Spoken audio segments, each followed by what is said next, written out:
Hello everyone, welcome to K Guru academy.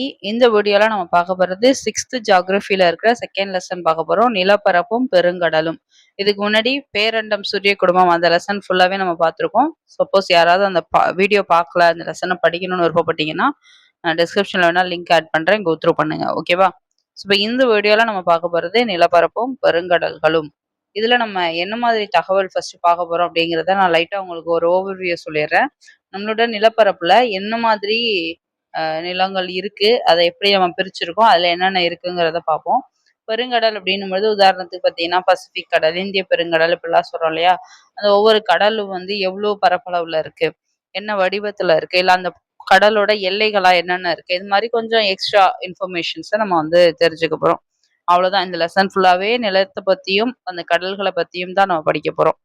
So வந்து அவங்களோட school புக்கை கையில் எடுத்துட்டு நான் சொல்லக்கூடிய இம்பார்ட்டன்டான பாயிண்ட்ஸை நோட் பண்ணிக்கோங்க. ஓகேவா?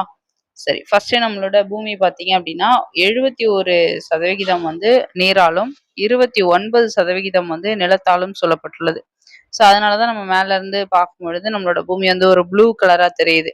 அது காரணம் என்ன அப்படின்னா அதிகமான நீர் வந்து இருக்கிறது. அது உப்பு தண்ணியா இருக்கலாம் அல்லது நல்ல தண்ணியா இருக்கலாம் இல்லையா? ஆனா நீர் அப்படின்னும் பொழுது நம்ம மேல இருந்து பார்க்கும் பொழுது ஜென்ரலா நமக்கு எப்படி தெரியும்? அதிக அளவுல தண்ணி இருக்கிறதுனால அது ஒரு ப்ளூ கலரா தெரியும். இந்த கிரீன் அப்படிங்கிறது வந்து பசுமையான இடத்துக்கு கிரீனும், கொஞ்சம் வறண்ட இடத்துக்கு ஒரு மாதிரி அந்த நிலத்தினுடைய கலரும் வந்து தெரியும். ஓகேவா? ஸோ இப்போ இந்த நிலத்தை வந்து நம்ம என்ன பண்ணியிருக்கோம் அப்படின்னா 3 விதமா பிரிச்சிருக்கோம். ஒன்று பார்த்தீங்க அப்படின்னா முதல் நிலை, இன்னொன்று 2ஆம் நிலை, இன்னொன்று 3ஆம் நிலை அப்படின்னு சொல்லி 3 வகையா பிரிக்கிறோம். முதல் நிலையில நம்ம எதெல்லாம் கொண்டு வரோம் அப்படின்னா ஜென்ரலா நம்மளோட மொத்த பூமியை கண்டங்களையாலும் கடல்களாகவும் பிரிக்கிறோம். ஓகேவா? கண்டங்கள், கடல்கள். கண்டங்கள் அப்படிங்கிறது ஒண்ணும் இல்ல, ஒரு பெரிய நிலப்பரப்பு. உதாரணத்துக்கு நம்ம இந்தியா மாதிரியான நிறைய நாடுகள் சேர்ந்தது ஆசிய கண்டம். இந்த மாதிரி ஒவ்வொரு க ஒரு பர்டிகுலர் நிலப்பகுதியை பிரிச்சு பிரிச்சு நம்ம என்ன பண்றோம்? கண்டங்களாவும், அது மாதிரி கடல்கள். கடல்கள் அப்படின்னும் பொழுது நம்ம சின்ன சின்ன கடல்கள். இப்போ உதாரணத்துக்கு நம்ம ஊர்ல ஒரு கடல் இருக்கும். அந்த மாதிரி நம்ம ஊர்ல உள்ளதுன்னு சொல்லாம ஜென்ரலா அந்த கடலுக்கு ஒரு பேர் இருக்கும் இல்லையா? நான் சொன்ன மாதிரி உதாரணத்துக்கு இந்திய பெருங்கடல் அப்படின்னா அது ஒரு பெரிய கடல் இல்லையா? ஸோ அதை பெருங்கடல் அப்படின்னு சொல்றோம். ஸோ அந்த மாதிரி கண்டங்களையும் கடல்களையும் நம்ம முதல் நிலையில கொண்டு வந்து வச்சிருக்கோம். 2ஆம் நிலையில பார்த்தீங்க அப்படின்னா மலை, பீடபூமி, அப்புறம் சமவெளி. ஸோ இது 3ம் வந்து 2ஆம் நிலை நிலப்பரப்புல வந்து நிலத்தோற்றத்துல இருக்கும். 3ஆம் நிலைக்கு பார்த்தீங்க அப்படின்னா பள்ளத்தாக்கு, கடற்கரை, அப்புறம் மணல் குன்று. ஸோ இதெல்லாம் வந்து 3ஆம் நிலை நிலத்தோற்றத்துல வரும். ஓகேவா? சரி, இந்த முதல் நிலை நிலத்தோற்றத்துல நான் சொன்னேன் இல்லையா, கண்டங்கள் கடல்களால இந்த முதல் நிலை நிலத்தோற்றம் அப்படிங்கிறது இருக்கும். பெரிய அளவு நிலப்பரப்பு இருக்கக்கூடியத கண்டங்கள் அப்படின்னும், பெரிய அளவிலான கடல் இருக்கு இல்லையா, அதை வந்து பெருங்கடல் அப்படின்னும் நம்ம சொல்லுவோம். ஓகேவா? ஸோ இந்த இதுல வந்துட்டு நம்ம நிலத்தை வந்து ஒரு 5 வகையா பிரிச்சிருப்பாங்க. கண்டிப்பா எல்லாருமே இதை படிச்சிருப்பீங்க. குறிஞ்சி, முல்லை, மருதம், நெய்தல், பாலை அப்படின்னு சொல்லிட்டு. குறிஞ்சி அப்படின்னா மலையும் மலை சார்ந்த இடத்தையும் சொல்றது. முல்லை அப்படின்னும் பொழுது காடும் காடு சார்ந்த இடத்தையும் சொல்றது. மருதம் அப்படின்னும் பொழுது வயலும் வயல் சார்ந்த இடத்தையும் சொல்றது. நெய்தல் கடலும் கடல் சார்ந்த இடமும், பாலை மணலும் மணல் சார்ந்த இடமும். இது ஜென்ரலா நம்மளோட சங்க இலக்கியத்துல நிலத்தை வந்து வகைப்படுத்தி வச்சிருப்பாங்க. ஆனா நமக்கு ஆஹ் புவியினோட அந்த அமைப்பு இருக்கு இல்லையா, எப்படி அமைஞ்சிருக்கு அப்படிங்கிறத வச்சு நம்ம அதை ஒரு 7 கண்டங்களா பிரிக்கிறோம். ஓகேவா? உலகத்துல மொத்தம் எத்தனை கண்டங்கள் இருக்கு அப்படின்னு கேட்டா 7 கண்டம். எத்தனை கடல்கள் இருக்குன்னா 5 பெருங்கடல்கள் இருக்கு. இந்த 7 கண்டங்கள் என்னென்ன அப்படின்னும் போது ஆசியா, ஆப்பிரிக்கா, வட அமெரிக்கா, தென் அமெரிக்கா, அண்டார்டிகா, அப்புறம் ஐரோப்பா, ஆஸ்திரேலியா.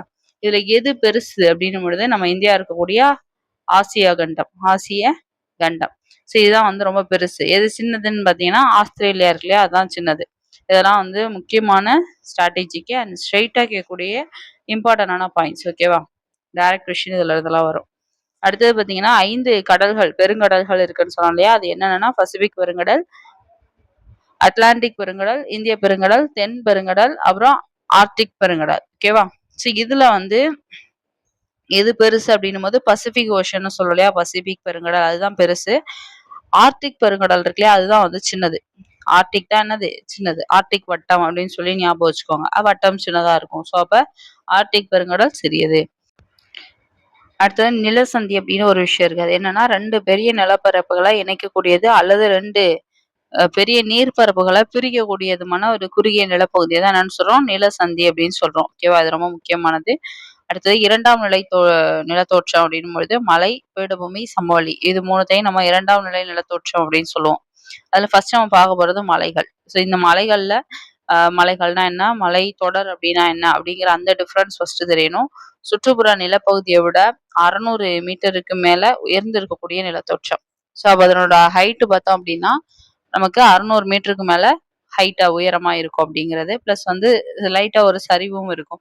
ஸோ அது வந்து தனியாவும் இருக்கும் அல்லது தொடராவும் இருக்கும். தனியா இருக்கிறத மலை அப்படின்னு சொல்லுவோம். தொடர்ச்சியா இருக்கிறத மலைத்தொடர் அப்படின்னு நம்ம சொல்லுவோம். ஸோ இந்த மலைத்தொடர் பார்த்தீங்க அப்படின்னா, பல 100 கிலோமீட்டர்ல இருந்து பல்லாயிரம் கிலோமீட்டர் வரைக்கும், அதாவது ரொம்ப தொடர்ச்சியா எவ்வளோ தூரம் போகும் அப்படிங்கிறதுக்கு லென்த் குடுத்துருக்காங்க.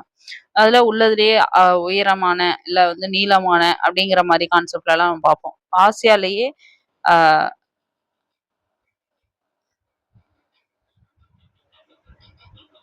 ரொம்ப பெரிய இல்ல நீளமான அப்படிங்கும்பொழுது, நமக்கு வந்து இமயமலை தொடர் தான் ரொம்ப ஃபேமஸா இருக்கும். ஓகேவா? அதே மாரி பார்த்தீங்கன்னா, வட அமெரிக்கா. ஒவ்வொரு கண்டத்திலயும் ஒவ்வொரு மலைத்தொடர் இருக்கும் இல்லையா? அது மாதிரி பார்க்கும்போது ஆசியால நமக்கு இமயமலை வந்து ரொம்ப செக்யூரா நம்மள பார்த்துக்குது. அது மாரி வட அமெரிக்கால பார்த்தீங்க அப்படின்னா, ராக்கி அப்படிங்கிற மலைத்தொடர்.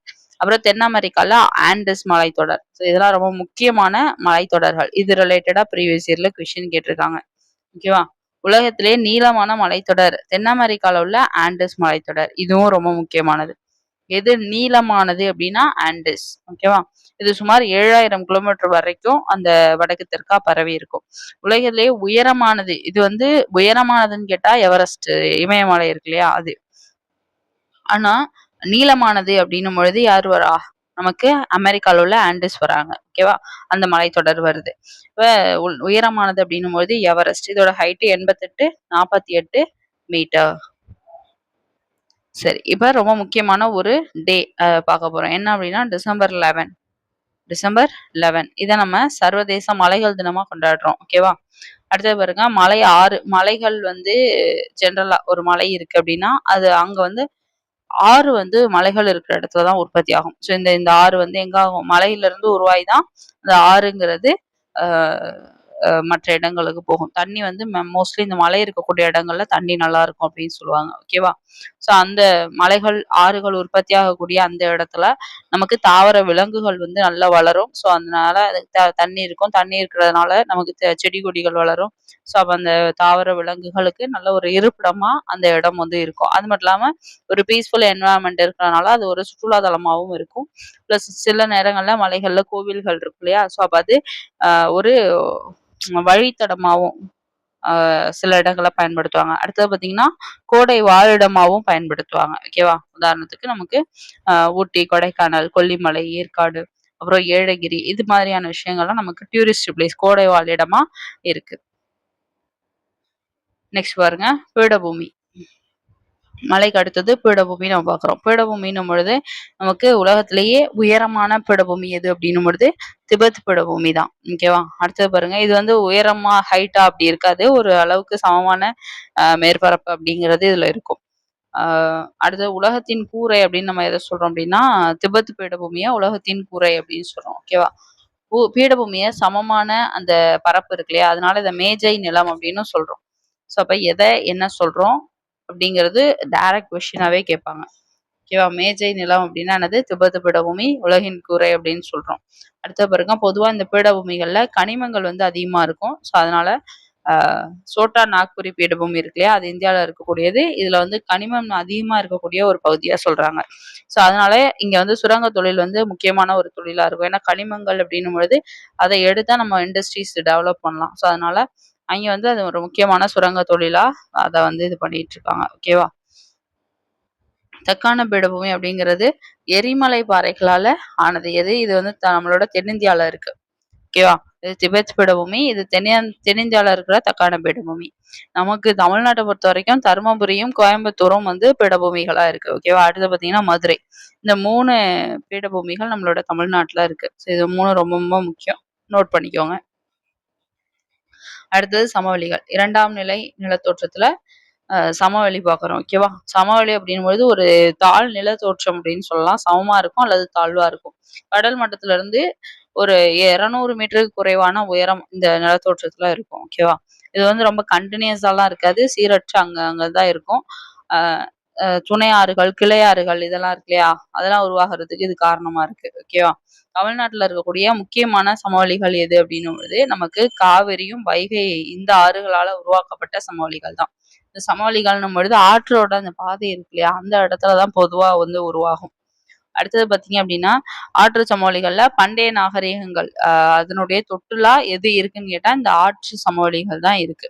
பண்டைய நாகரிகத்தினுடைய தொட்டுலா இருக்கக்கூடியது ஆற்று சமவெளிகள். இந்தியால சிந்து நதி, அப்புறம் பார்த்தீங்கன்னா, எகிப்தினுடைய நைல் நதி. இது 2ம் வந்து ஆற்று சமவெளிக்கு ரொம்ப எக்ஸாம்பிளா இருக்கு. ஓகேவா? அடுத்தது 3ஆம் நிலை நிலத்தோற்றம். 3 ஆர்டர் லேண்ட் ஃபார்ம்ஸ் அப்படின்னு சொல்லுவோம். ஃபர்ஸ்ட் ஆர்டர், செகண்ட் ஆர்டர் பார்த்தாச்சு. இப்ப 3 ஆர்டர் பார்க்குறோம். 3ஆம் நிலை அப்படின்னும் பொழுது பனியாறு, ஆறு, காற்று, கடல் அலை இதுல உள்ள அந்த அரித்தல், படிய வைத்தல் செயல்கள்லாம் இருக்கு இல்லையா? ஸோ இதெல்லாம் சொல்லலாம். மலைகள், பீடபூமி, சமவெளிகளால வரக்கூடிய அந்த பள்ளத்தாக்கு, மரைன், மணல் குன்று, அப்புறம் கடற்கரை இது மாதிரியான விஷயங்கள்லாம் இந்த 3 இதுல வருது. ஓகே. இதுல மேற்பரப்புல இருக்கிற அந்த பொருள்கள வந்து என்ன பண்ணும் அப்படின்னா, அரிச்சு எடுத்துட்டு போயிரும். அப்படி இல்லன்னா வேற இடத்துல இருக்கிற பொ துகள்கள் அல்லது பொருட்கள கொண்டு வந்து இன்னொரு இடத்துல படிய வைக்கும். ஸோ இந்த 2 நிகழ்வுகள் வந்து இதுல இருக்கும். அடுத்தது பார்த்தீங்க அப்படின்னா பெருங்கடல். பெருங்கடல் அப்படின்னும் பொழுது நான் முன்னாடியே சொன்னேன். நான் ஜென்ரலா கடல் அப்படின்னா நம்ம ஊர்கள்ல இருக்கக்கூடியத சொல்லுவோம். ஆனா இங்க பெருங்கடல்ன்னும் பொழுது இந்திய பெருங்கடல், பசிபிக் பெருங்கடல் மாதிரியான பெரிய பெரிய கடல்கள சொல்றோம். வானத்துல இருந்து பார்க்கும்பொழுது பூமி வந்து நீல நிறமா இருக்கிறதுக்கு முக்கியமான ரீசன் என்னதுன்னு நான் உங்களுக்கு முன்னாடியே சொல்லிட்டேன். கடல்கள் அதிக அளவுல இருக்கிறதுனால தான் அந்த மாதிரியான நமக்கு வந்து ப்ளூ கலர்ல தெரியுது. அதிக பரப்பளவு எது இருக்குன்னா பார்த்தீங்கன்னாவே தெரியும். பசிபிக் பெருங்கடல். இதுதான் வந்து 47% நீர வந்து கொண்டிருக்கு. அப்புறம் அட்லாண்டிக், அதுக்கப்புறம் இந்திய பெருங்கடல், தென் பெருங்கடல், ஆர்க்டிக் கடல். உள்ளதுல சின்னது ஆர்க்டிக் பெருங்கடல் பார்த்தீங்கன்னா தெரியும் தான் வந்து சின்னது 4%. ஓகேவா? ஸோ இதுல என்னென்ன எவ்வளோ ஒவ்வொரு அந்த பெருங்கடல்கள் இருக்கு இல்லையா? நிலத்தோற்றம் ஃபுல்லா பார்த்து முடிச்சாச்சு. ஓகேவா? பெருங்கடல்கள்ல இப்ப 5 பெருங்கடல் சொன்னோம். அந்த 5 பெருங்கடல்ல ஒவ்வொரு பெருங்கடலும் என்ன ஷேப்ல இருக்கு? அதுக்கு எல்லை என்ன? இது மாதிரியான தகவல் தான் இனி பார்க்க போறோம். அதுல நம்ம ஃபர்ஸ்ட் பார்க்க போறது பசிபிக் பெருங்கடல். இதுதான் வந்து அதிக அ பரப்பளவு உடைய ஒரு பெருங்கடல் அப்படின்னு சொல்லலாம். பிளஸ் ஆழமானது மிகப்பெரியது. அப்ப புவியினுடைய பெரிய பெருங்கடல் எதுன்னு கேட்டா பசிபிக் பெருங்கடல். ஆழமான பெருங்கடல் எதுன்னு கேட்டாலும் பசிபிக் பெருங்கடல். இது மொத்த பரப்பளவுல நமக்கு 3ல 1 பங்கு பகுதிய இந்த பசிபிக் மட்டுமே கொண்டுள்ளது. இதனுடைய பரப்பளவு பார்த்தீங்க அப்படின்னா 168.72 மில்லியன் சதுர கிலோமீட்டர். இதோட ம் எல்லைகள் இருக்கு இல்லையா? அது பார்த்தீங்கன்னா, நமக்கு மேற்குல ஆசியா இருக்கும். அப்புறம் ஆஸ்திரேலியா இது 2ம் மேற்குல இருக்கும். கிழக்குல வட அமெரிக்கா, தென் அமெரிக்கா இருக்கும். இதான் அதனுடைய பவுண்டரிஸ் எல்லைகளா இருக்கும். வட வடக்கு தெற்கு ஆர்க்டிக் பெருங்கடல் இருக்கு இல்லையா? அங்கிருந்து தென் பெருங்கடல் வரைக்கும் இது வந்து நல்லா பரவி பரப்பளவு அதிக அளவுல காணப்படுது. இதோட வடிவம் பார்த்தோம் அப்படின்னா, முக்கோண வடிவத்துல இந்த பசிபிக் பெருங்கடல் வந்து இருக்கும். ஓகேவா? இது ஒவ்வொரு பெருங்கடலுக்கும் நீர் சந்தி அப்படின்னு ஒண்ணு இருக்கும். நம்ம நிலச்சந்தி பார்த்தோம் இல்லையா? அது மாரி நீர் சந்தின்னு ஒண்ணு இருக்கும். இந்த பெருங்கடலுக்கு நீர் சந்தி அப்படிங்கிறது எங்க வரும்னு பாருங்க. ஆர்க்டிக் பெருங்கடலையும் இந்த பசிபிக் பெருங்கடல் இருக்கு. இது 2ம் இணையக்கூடிய இடம் தான் அதாவது நிலப்பகுதி நிலசந்தி அப்படின்னா என்ன சொன்னோம்? 2 நிலப்பரப்புகள இணைக்கக்கூடிய அல்லது பிரிக்கக்கூடிய இடம் அப்படின்னு சொன்னோம். அதே மாரி தான் நீர்சந்தி அப்படின்னாலும் 2 பெரிய நீர்ப்பரப்புகள இணைக்கக்கூடியது அல்லது பிரிக்கக்கூடியதுன்னு சொல்லலாம். அப்ப அதே மாரி பார்க்கும்பொழுது பசிபிக் பெருங்கடையும், ஆர்க்டிக் பெருங்கடல் இருக்கு இல்லையா? அது 2யும் இணைக்கக்கூடிய ஒரு நீர்சந்தி எதுன்னு கேட்டா ஃபெரிங். இது ஃபெரிங். ஓகேவா? ரொம்ப ரொம்ப முக்கியமானது. அடுத்தது உலகிலேயே மிக உயரமான சிகரம் ஆல்ரெடி சொன்னேன் எவரெஸ்ட்ல இமயமலையில இருக்கக்கூடிய எவரெஸ்ட் 8848 மீட்டர் அப்படின்னு சொல்லிட்டு. ஸோ அதுதான் இங்க குடுத்துருக்காங்க. அடுத்தது பார்த்தீங்கன்னா, மரியானா அகழி இது இருக்கு இல்லையா? இது வந்து உள்ளதுலயே இன்னும் பெருசு அப்படின்னு சொல்றாங்க. இப்ப இது வந்து இந்தியால நமக்கு வந்து ஆசிய கண்டத்துல ஹையஸ்ட் அப்படின்னு சொல்றோம். ஆனா நமக்கு உலகத்திலேயே எது ரொம்ப அ அகழி அப்படின்னு அகழில ரொம்ப லென்த் வந்து அ கீழ கீழ மீன்ஸ் இப்ப பாருங்க சிகரம் அப்படின்னும் பொழுது இப்படி உயரமா இருக்கும். அகழி அப்படின்னா குழி. ஸோ அப்ப இந்த இமயமலை தூக்கி இதுக்குள்ள போட்டோம் அப்படின்னா, இன்னுமே நமக்கு இடம் இருக்கும் அப்படின்னு சொல்றாங்க. ஸோ அப்ப இந்த குழி ரொம்ப ஆழமா இருக்கும்னு சொல்றாங்க. அந்த குழியோட பேர் தான் மரியானா அகழி அப்படிங்கிறது. ஓகேவா? இப்ப எவரெஸ்ட்டை விட அதிக அளவு ஆழம் உடையது. அதனாலதான் இந்த பவர்ல பாத்தீங்க அப்படின்னா தெரியும். ஒரு உயரம் அப்படின்றதுனால நம்ம அத மீட்டர்ன்னு சொல்றோம். இதுவே அகழின்னும் பொழுது குழி இல்லையா? கீழ தான் வரும். அதனாலதான் அத மீட்டருக்கு மேல பவர் மைனஸ் போட்டிருக்காங்க. ஓகேவா? கடலோட ஆழத்த குறியிடுறதுக்கு நம்ம மீட்டர் பவர்ல மைனஸ் போடுவோம். ஓகேவா? ஏன்னா கீழ போகுது அப்படிங்கிறதுனால. சரி, அடுத்து பாருங்க. பெரிங்கடல், சீனக்கடல், ஜப்பான் கடல், டாஸ்மானியா கடல், பிலிப்பைன்ஸ் கடல் இதெல்லாம் பசிபிக் பெருங்கடலோட பார்டர் கடல்களா இருக்கு. ஓகேவா? அப்புறம் நிறைய தீவுகள் இருக்கு. Indonesia, Philippines, Japan, Hawaii, New Zealand இது மாதிரி தீவுகளும் இருக்கு. ரொம்ப முக்கியமானது மரியானாகளோட அந்த லென்த் பார்த்துக்கோங்க. 10.99 மீட்டர் பவர் -1. ஓகேவா? ஸோ இது எங்க இருக்குன்னு கேட்டா பசிபிக் பெருங்கடல்ல தான் அமைந்துள்ளது.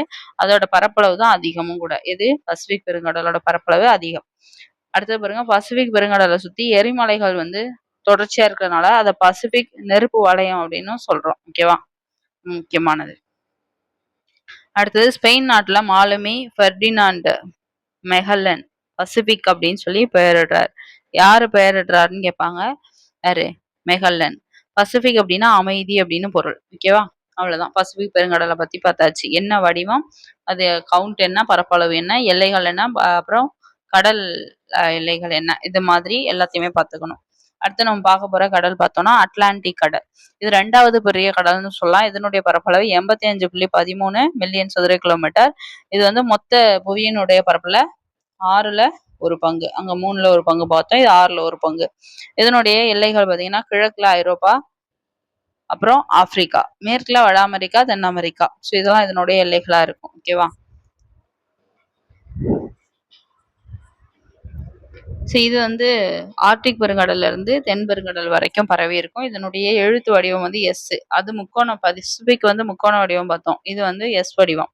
அடுத்து இதோட நீர் சந்தி பார்த்தீங்க அப்படின்னா ஜிப்ரால்டர் அப்படிங்கிறது. ஸோ இது வந்து அட்லாண்டிக்கையும் மத்திய தரைக்கடலையும் இணைக்கக்கூடியதா இருக்கும். ஓகேவா?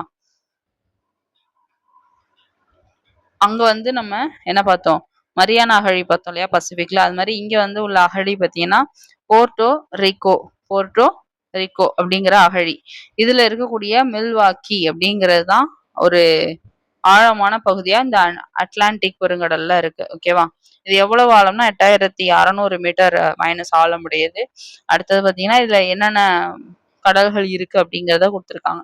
இந்த டயக்ராம் வந்து பாத்துக்கோங்க. இது வந்து ஜஸ்ட் நீங்க இந்த லெசனை ஃபுல்லா படிச்சு முடிச்சுட்டு ஒவ்வொரு கண்டங்களையும் கடல்களையும் நீங்க என்னென்ன இம்பார்ட்டன்ட் பாயிண்ட்ஸ் இருக்கோ அதை நீங்க இந்த டயக்ராம் இந்த மேப் இருக்கு இல்லையா இது மூலமா குயிக்கா ரிவைஸ் பண்ணிக்கலாம். அதுக்கு நீங்க இதை யூஸ் பண்ணலாம். ஓகேவா?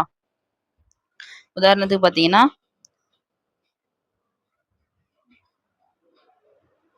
இந்த பசிபிக் பெருங்கடல் இருக்கு. அதை பத்தின சில தகவல்களை இங்க கொடுத்துருக்காங்க. மிகப்பெரிய ஆழமான பெருங்கடல், அப்புறம் மரியானா அகழி இருக்கு. அதோட அளவு கொடுத்துருக்காங்க. எரிமலை நெருப்பு வளையம் வந்து இங்க இருக்கு அப்படின்னு சொல்லியிருக்காங்க. அடுத்தது பாத்தீங்கன்னா அண்டார்டிகா, அதோட சில இம்பார்ட்டன்டான பாயிண்ட்ஸ். அது மாதிரி அட்லாண்டிக் அதனுடைய இம்பார்ட்டன்டான பாயிண்ட்ஸ். அது மாதிரி ஒவ்வொரு கண்டங்கள் கடல்களை பத்தின வெரி இம்பார்ட்டன்டான பாயிண்ட்ஸ் அந்த மேப்ல கொடுத்துருக்காங்க. இது நீங்க ஃபுல் லெசனை படிச்சு முடிச்சுட்டு என்ன பண்ணலாம்னா இந்த மேப் வச்சு அழகா ரிவைஸ் பண்ணிக்கலாம். ஓகேவா? சரி, நம்ம நான் வந்து உள்ள இருக்க லைன்ஸை மட்டும்தான் எக்ஸ்பிளைன் பண்றேன். நீங்க ஃபுல்லா படிச்சுட்டு ஜஸ்ட் இந்த மேப் வச்சு என்ன பண்ணிக்கலாம், ரிவைஸ் பண்ணிக்கலாம். ஓகேவா? அடுத்து நம்ம பார்க்க போறது இந்திய பெருங்கடல். இந்திய பெருங்கடல்ன்றது 3வது பெரிய கடல் அப்படின்னு சொல்லலாம். இதனுடைய பரப்பளவு 70.56 மில்லியன் சதுர கிலோமீட்டர்.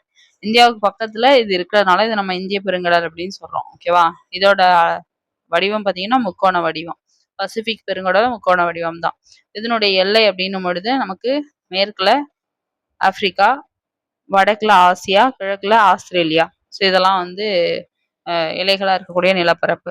அடுத்து ஒரு முக்கியமான பாக்ஸ் பாருங்க. 6 டிகிரி கால்வாய் நமக்கு இந்திரா முனை இந்தோனேஷியா இது ரெண்டுத்துக்கும் பிரிக்கக்கூடிய இடமாவும், 8 டிகிரி கால்வாய் இருக்கு இல்லையா அது வந்து மாலத்தீவையும் மினிக்காய் தீவு இது ரெண்டையும் பிரிக்கக்கூடிய இடமாவும், 9 டிகிரிங்கிறது லட்சத்தீவு மினிக்காய் தீவை பிரிக்கக்கூடியதாகவும், 10 டிகிரிங்கிறது அந்தமான் தீவையும் நிக்கோபார் தீவையும் பிரிக்கக்கூடியதாகவும் இருக்கும். இது கண்டிப்பா ப்ரீவியஸ் இயர்ல கேட்டிருக்காங்க, இனியும் கேட்பாங்க. ஓகேவா? ரொம்ப ரொம்ப முக்கியமான ஒரு பாக்ஸ். ஸோ இந்த இந்திய பெருங்கடல்ல நமக்கு இன்னும் சில தீவுகள் இருக்கு. நம்ம பசிபிக்ல எப்படி தீவுகள் பார்த்தோமோ அதே மாதிரி இங்கேயும் நம்மளுக்கு சில தீவுகள் இருக்கு. அந்தமான் நிக்கோபார், லட்சத்தீவு, மாலத்தீவு, இலங்கையும் ஒரு தீவு தான். ஓகேவா? அப்புறம் மொரிஷியஸ், ரேனியன், ஸோ இது எல்லாமே ரியூனியன் இது எல்லாமே வந்துட்டு என்னது தீவுகள் தான். அடுத்தது மலாக்கா அப்படிங்கிற நீர்சந்தி பார்த்தீங்கன்னா நமக்கு இந்திய பெருங்கடலையும் பசிபிக் பெருங்கடலையும் இணைக்கக்கூடியதா இருக்கும். அது மலாக்கா அப்படிங்கிறது. அது மாதிரி வங்காள விரிகுடாவையும் பாக் வளைகுடா இருக்கு இல்லையா, அது ரெண்டையும் இணைக்கக்கூடியது வந்து பாக் நீர் சந்தி. ஏன்னா இங்க பாக்குன்னு இருக்கு இல்லையா, அதை வச்சு கூட நீங்க ஞாபகம் வச்சுக்கலாம். அடுத்து இதுல உள்ள ஆழமான பகுதி, இந்திய பெருங்கடல்ல ஆழமான பகுதி ஜாவா அப்படிங்கிறது. அளவு பார்த்தீங்கன்னா 75 மீட்டர் பவர் மைனஸ். ஓகேவா. சரி, அடுத்து நம்ம பார்க்க போறது தென் பெருங்கடல், சதர்ன் ஓஷன் சொல்லுவோம் இல்லையா, அது தென் பெருங்கடல் அப்படின் போது அண்டார்டிகாவை சுத்தி இருக்கக்கூடியது. இது 60 டிகிரி தெற்கு அச்சத்தால இருக்குது. ஓகேவா. இதோட மொத்த பரப்பளவு 21.96. நம்ம இந்திய பெருங்கடலுக்கு என்ன பார்த்தோம், 70 பக்கத்துல பார்த்தோம் இல்லையா, அந்த நம்பர் முக்கியம். ஓகேவா. 70 பார்த்தீங்களா, 70.56. இதுக்கு வந்து பாத்தீங்கன்னா இந்த கடலை சுத்தி என்னென்ன இருக்கு அப்படிங்கறத கொடுத்துருக்காங்க. இதுல ரொம்ப முக்கியமான சில தீவுகளும் கொடுத்துருக்காங்க. ஓகே. இதுல ஆழமான பகுதி எது அப்படின்னும் போது தென் சாண்ட்விச் அகழி. சாண்ட்விச் ஞாபகம் வச்சுக்கோங்க. ஓகேவா. அப்ப 72.35 மீட்டர் மைனஸ். ஓகேவா. நெக்ஸ்ட் நமக்கு இந்த ஒரு பாக்ஸ் கொடுத்துருக்காங்க இல்லையா, இதுல ஒவ்வொரு இதோட பரப்பளவை எழுதி எடுத்துக்கோங்க. அது மாதிரி ஆழமான பகுதி எது, அந்த ஆழமான பகுதியினுடைய அளவு என்னவா இருக்கு அப்படிங்கிறத நீங்க எழுதிட்டீங்கன்னா இது உங்களோட ரிவிஷனுக்கு யூஸ் ஆகும். ஓகேவா. அவ்வளவுதான். அதுக்கப்புறம் நம்ம வந்து ஆர்டிக் பெருங்கடலை பத்தி பார்க்க போறோம். இது வந்து ரொம்பவே சின்னது. பெரியது என்ன பார்த்தோம், பெரியது பசிபிக் பார்த்தோம். சிறியதுங்கும் பொழுது நமக்கு ஆர்டிக் பெருங்கடல். இதனுடைய பரப்பளவு 15.56 மில்லியன் சதுர கிலோமீட்டர் ஆர்டிக் வட்டத்துல அமைந்துள்ளது. இதுல பாத்தீங்க அப்படின்னா நமக்கு ஆழமான பகுதி வந்து யுரேஷியனின் தாழ்நிலம் அப்படின்னு சொல்லுவோம். இதனுடைய ஆழம் பார்த்தீங்கன்னா 5449 மீட்டர். இதுல உள்ள தீவு அப்புறம் எல்லைகள் கொடுத்துருக்காங்க. நெக்ஸ்ட் பாத்தீங்கன்னா நம்ம இவ்வளவு நேரம் பார்த்தோம் இல்லையா, எல்லாத்தையும் குயிக் ரிவைஸ் பண்ற மாதிரி இந்த மீள்பார்வையை பார்த்துட்டு நம்ம இந்த லெசனை முடிச்சுக்கலாம். ஓகேவா. மொத்தம் 71% நீராலும் 29% நிலத்தாலும் சொல்லப்பட்டிருக்கும். மேற்பரப்புல இருக்கக்கூடிய அந்த நிலத்தோற்றத்தை நம்ம 3ஆ பிரிக்கிறோம். முதல் நிலை, 2ஆம் நிலை, 3ஆம் நிலை அப்படின்னு சொல்லி 3ஆ பிரிக்கிறோம். அப்புறம் இந்த கண்டங்கள் 7 கண்டங்கள், 5 பெருங்கடல்கள். அதுல எது பெருசு சின்னது, அதுல உள்ள இம்பார்ட்டன்டான விஷயங்கள், இது எல்லாத்தையும் நம்ம முதல் நிலையில வச்சிருக்கோம். புவியினுடைய 7 கண்டங்களும் 5 பெருங்கடல்களும், இது நான் சொன்ன இதே பாயிண்ட் ரிப்பீட் ஆயிருக்கு. அப்புறம் மலை, பீடபூமி, சமவெளி இதெல்லாம் 2ஆம் நிலையில இருக்கு. பள்ளத்தாக்கு, கடற்கரை, மணற்குன்றெல்லாம் 3ஆம் நிலையில இருக்கு. பெருங்கடல் அப்புறம் அதுல இருக்கக்கூடிய எல்லையோர கடல், அப்புறம் தீவு, அப்புறம் பாத்தீங்கன்னா ஆழமான பகுதி எது, அப்புறம் என்ன வடிவத்துல அந்த கடல் இருக்கு அப்படிங்கிற தகவல் பார்த்தோம். ஓகே ஃப்ரெண்ட்ஸ், இவ்வளவு நேரம் நம்ம பார்த்ததே இந்த லெசன்ல இருக்கிற இம்பார்ட்டன்டான பாயிண்ட்ஸ் ஆல்மோஸ்ட் நம்ம முடிச்சாச்சு. இதுல இருக்கிற சில இந்த வார்த்தைகளுக்கான பொருளை மட்டும் எக்ஸ்பிளைன் பண்ணிட்டு நம்ம இந்த லெசன் க்ளோஸ் பண்ணிடலாம். ஓகேவா. தீவு அப்படின்னா ஒரு ஒரு ஒரு இடம், இந்த மாதிரி ஒரு இடம் இருக்கும். அதை சுத்தி தண்ணி இருக்கும். அப்ப நீரால சூழப்பட்ட இந்த இத்தனோட நிலம் இங்க இருக்கக்கூடியதுதான். ஓகேவா. அது விரிகுடா அப்படின்னா அகன்ற நில வளைவை கொண்ட ஒரு கடல் பகுதி. வங்காள விரிகுடா சொரமா அந்த மாதிரி. அடுத்து நீர் சந்தினா 2 நீர் பகுதியில இணைக்கக்கூடிய குறுகிய நீர் பகுதி. அங்க நில சந்தி பார்த்தோம், ஞாபகம் இருக்கா, நில சந்தி பார்த்தோம். இது வந்து நீர் சந்தி. ஓகேவா. அடுத்தது அகழி அப்படின்னா பெருங்கடல் உள்ள ஆழமான பகுதி.